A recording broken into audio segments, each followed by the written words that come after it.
Second. वो पकड़ मारो जो पकड़ भोसड़ी पकड़ ले पहन के लौड़े रोक तेरी बहन ले माता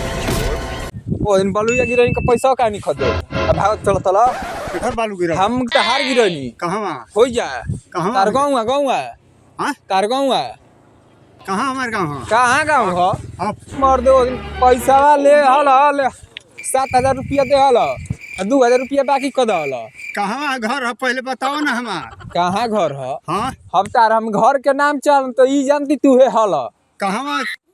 गांव के नाम बताइबा कहां बालू अब गिरौली तू बैठ के हम ट्रैक्टर पर बैठ गइल हम तार गांव बताई हमको नगद पैसा मिलते बा तू ले 2,000 उन्हें तू कद हल